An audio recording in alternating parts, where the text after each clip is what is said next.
Dante's Boxer Nation, what's going on, guys?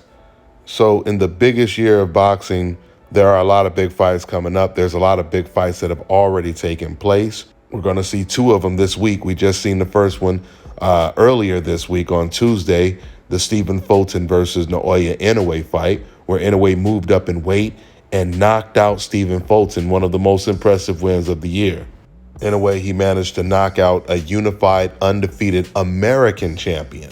But tonight, we have two undefeated champions that are both on the pound-for-pound list, and both have been on the pound-for-pound list for quite some time. And they are fighting for that number one spot in the entire sport of boxing. So not only will the winner of this fight be the best fighter in the world, but the winner of this fight will be the undisputed pound-for-pound best fighter in the world. The last time we had an undisputed pound-for-pound champion was when Floyd Mayweather was the pound-for-pound king.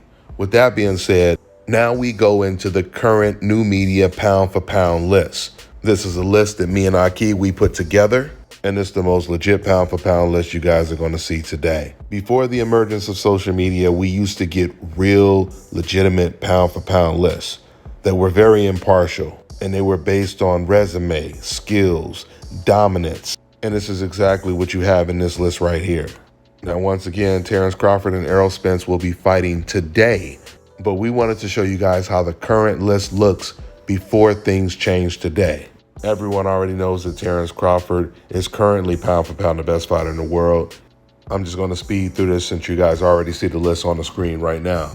But then you have Errol Spence at number 2.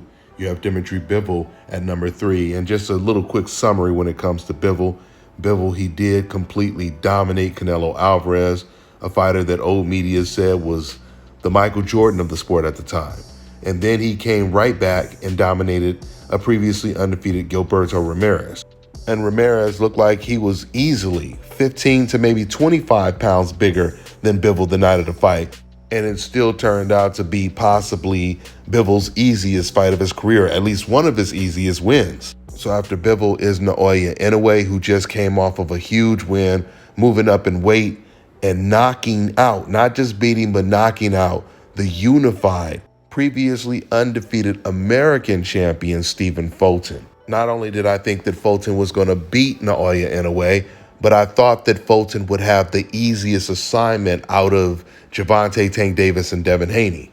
Because before this performance against Stephen Fulton, if you were to compare Inoue to Vasyl Lomachenko or even to Ryan Garcia, it seemed to me like Inoue, he had more flaws. At least that's what I observed when I watched the first Nonito Donaire fight and even in the Butler fight. But anyway, he completely proved me wrong. Beating Stephen Fulton at his own game, he did everything better than Stephen Fulton. Not only was he outboxing the boxer, but surprisingly, Inoue had a better defense than Stephen Fulton. Inoue had actually said going into this fight that he has prepared so much for this fight, he trained as if he couldn't get hit with one single punch. And that's the way he performed. I mean, you can count on one hand how many times he got caught clean in this fight. So that's the reason why he's at number 4. He's beat one big name. This is the first dangerous threat that Naoya Inoue has ever really fought, and he puts on his best performance. So after Inoue, we have the undisputed champion Devin Haney at number 5. We have the undisputed champion Jermell Charlo at number 6. Alexander Usyk, Gervonta Tank Davis, Shakur Stevenson, and Arthur Beterbiev at number 10. But this pound-for-pound list, like I said, is definitely going to change after tonight. It's really going to come down to how the loser loses.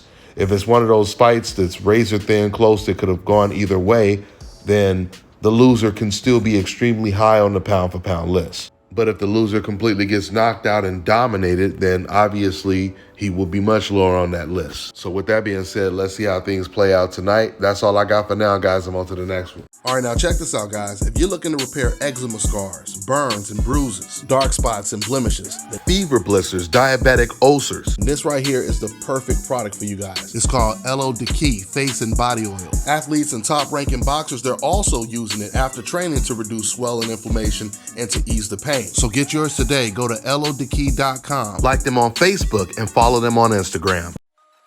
NWA Connie Corsos proudly presents the Southern Classic Litter. The breeding between Scandifio's Rambo and NWA's Nyla is confirmed, and pups will be here within 30 days. Get ahead of the pack by getting your application in at NWAConnieCorsos.com. Our pups come with a 24-month health guarantee.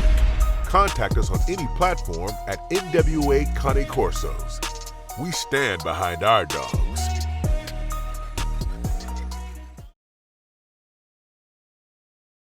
Let me tell you guys about Issa Israel Law Firm. It is a full-service legal practice based in Denver, Colorado, an emerging hub for combat sports and high-altitude training. If you're a fighter inside or outside of the ring and you need a law firm you can trust to fight for you, visit thefighterfirm.com or email help@iilawfirm.com. Legal representation is usually limited to plaintiffs or defendants in Colorado, but iFirm can help anyone in the world with trademarking their business name, logos, and U.S. immigration issues. This brother has been my attorney for a while and helped guide me through all kinds of business and civil issues, so make sure you guys go to thefighterfirm.com.